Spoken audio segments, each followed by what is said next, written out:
کمیته ولایت‌های فوق‌العاده تاجیکستان خبر داد که شام 29 اپریل سال 2024 یک قطعه راه واسع خوولینگ بر اثر بارشات پی در پی فرو رفته است. این راه مهم در جنوب و شرقی تاجیکستان همگی چند سال پیش با صرف بیش از 600 میلیون سومانی از جانب شرکت خطویی سیندروم نوسازی شده بود.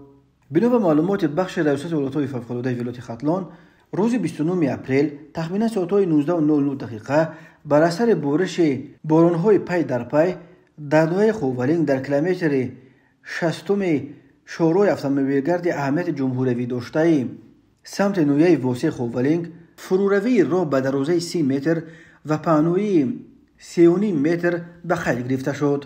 در این زمان راه در موضع مذکور موقتا بسته است.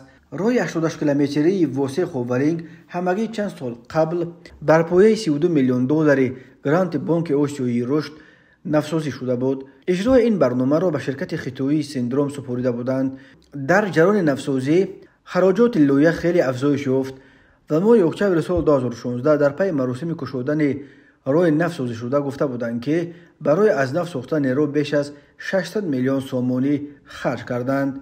3 اکتبر سال 2016 راه واسع خوولینگ در حضور پرزیدنت تاجیکستان امامعلی رحمان به استفاده داده شده بود.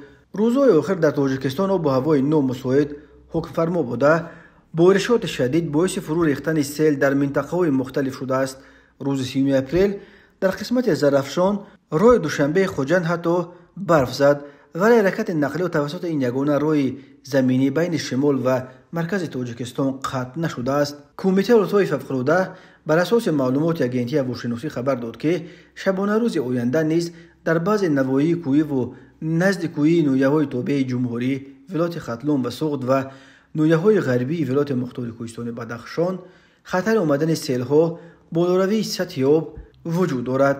در این ارتباط کمیته تکرارا به ساکنان مراجعت می‌کند که در این روزها از رفتن به ساحل دریاها، کوه و دامنکوه‌ها خودداری کنند.